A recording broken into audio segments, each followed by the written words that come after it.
The first reform that she introduces is, hey, no more slavery.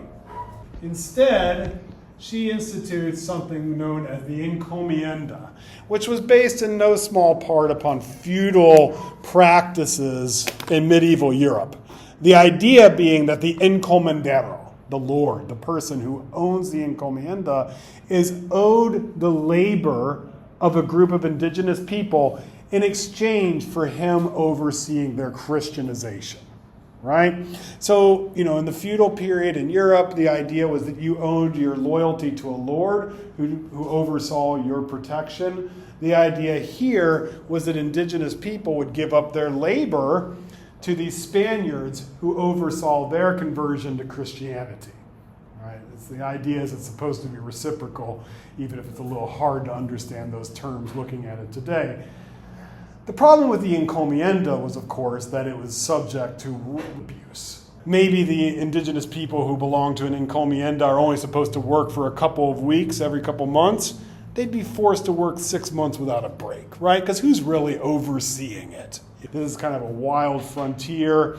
In the meanwhile, of course, they've discovered gold in what is today the Dominican Republic, and the Spaniards have begun enslaving the Taino people indiscriminately, sending them into these gold mountains to mine for gold. They continue to do so under the encomienda system, right? And people report, people like Fray Bartolomé de las Casas, who actually accompanied Ovando when he came to the Caribbean. People like Bartolomé de las Casas would say that, these Indians are being worked to death. And they were. He would report that 100 indigenous people, mostly the Taino in what is today Dominican Republic, would be sent to this mountain to mine for gold. 100 would be sent, 70 would come back. Right? 30% would die, sometimes 50% would die. The pearl divers had it even worse, right? Because the pearl divers were these indigenous people who, under the power of an encomendero, would be forced to go to the seaside and then dive for pearls, right? Maybe 100 feet under the water to, search for clams or oysters that might hold pearls, and they'd have to hold their breath the whole time. Many of them, of course, drowned. Right? So these were really, really trying and wretched working conditions. Mostly in the Dominican Republic, although in his third voyage, Columbus landed upon what is today northern Venezuela, where he discovered more clam and oyster beds, where they would bring enslaved Taino people and people from other areas of the Caribbean to work as pearl divers there, right? And again, the fatality of these people was absolutely horrid. The number of people who died doing this. And actually what ends up happening is that by 1509 or so, the island of Hispaniola starts to run out of indigenous people, right? Because they've been worked so hard, there's really not as many as the Spanish want for their gold mining or for their pearl diving operations. So what happens is that in the north of Santo Domingo, the port cities start to grow, and they start to outfit ships called armadores, right? Spanish armadas were being built around the same time, so it's a little bit pretentious that you call your slaving ship, an armada, but that's what they called them anyways. And they would go to the other Caribbean islands to try and enslave people, to bring them back to the island of Hispaniola to mine for gold, or to take them to Venezuela to dive for pearls, right? And, the thing of it is that the Spanish, it was trial and error that they discovered where they could look for people to enslave in the Caribbean. Like the Lesser Antilles, these small islands, they could kind of chase them, and they didn't really have anywhere to escape. So those were pretty fertile grounds for slave hunting. The Bahamas, right? The Bahamas became virtually depopulated because the Spanish took those people and sent them to mine for gold or to dive for pearls.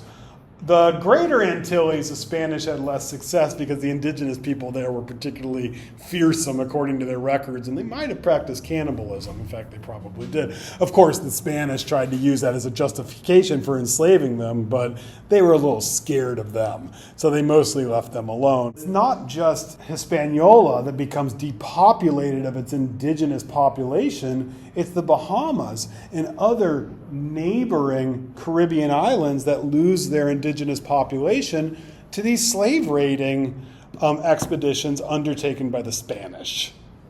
So, slaving in the Caribbean has become very, very common practice, and even despite the efforts on the part of Isabel to reform it, the introduction of the encomienda system, which was supposed to replace slavery, but was very hard to oversee. In the 1510s, the number of slaving licenses increased, and the Taino people of the island of Hispaniola were largely killed. And then after 1519, the population decreased precipitously again. I'll tell you why in just a minute here. But largely, these slavers had depopulated Hispaniola of its indigenous population. And the ones that were left, smallpox largely killed off the rest of them. Now, what happened to Columbus? 1504, he gets stuck on Jamaica. Eventually, he is rescued and sent back to Spain, where he becomes much more religious. He becomes bitter because he doesn't think he's getting enough profits off of the money that Spain is earning through its colonial endeavors. And then in 1506, he dies. Right? He's in his late 50s when he dies. He'd had a pretty rough life. Gout, arthritis, these were familiar complaints for sailors at the time. So Columbus is dead as of 1506. But then, of course, his children and their children will be noblemen afterwards. So all of this is to demonstrate how Columbus's expedition was a profitable enterprise from the very beginning. All right? And it was an enterprise that centered upon, returning precious metals, gold and pearls at first, to the New World by using slave labor. I think that historically we've underestimated the amount of slavery that was carried out in the Caribbean. That has been corrected in no small part by a historian named Andres Reséndez, who wrote a book called The Other Slavery, and much of what I just talked about actually comes from his scholarship, where we really have kind of rediscovered the history of Indian enslavement, Native American enslavement, which was very widespread. Now, the reason that Native American slavery starts to fade actually has to do with disease more than anything else. Now, let me ask you a question, right? What is it that killed most indigenous people? Yeah, smallpox, right? Generally that's what we're taught. And if you really think about it, do you think anybody on board Columbus's ships had smallpox? The answer to that question is probably no, because smallpox is endemic. Most Europeans, they got smallpox when they were kids. And guess what happens? You either die or you live, and you have immunity.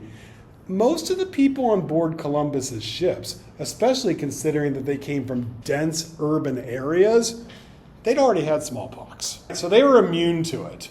So even if somebody with smallpox somehow got on board, the people there would have been immune to it.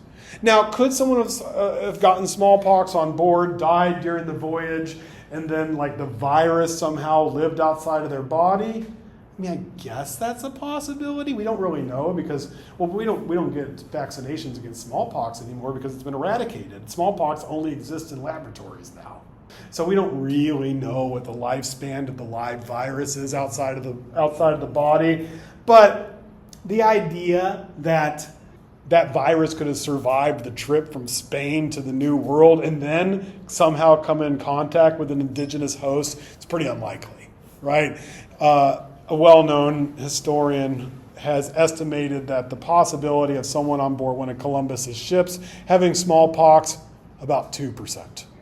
And yet, I've just described the annihilation, I'll even use the G word, genocide, of the Taino people.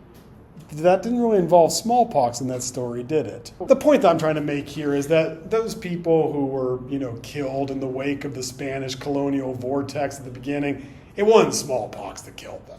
When does smallpox show up?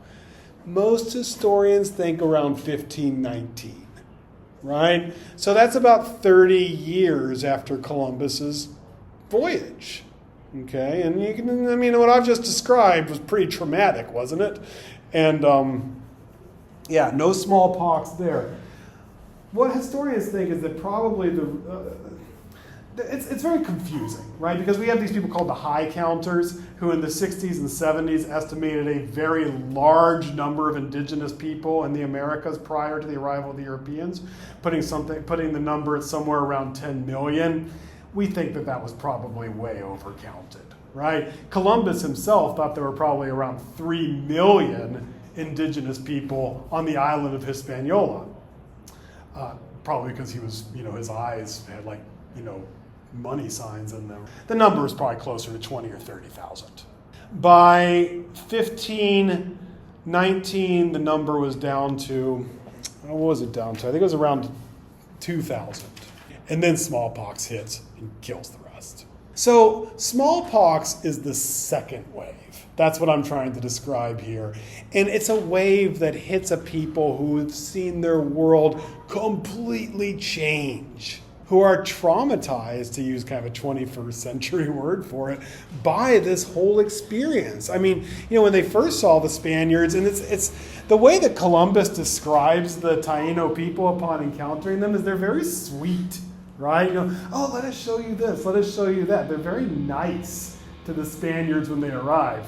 30 years later, they've learned what to expect when these Spaniards arrive. And, their whole world has been turned upside down as a result.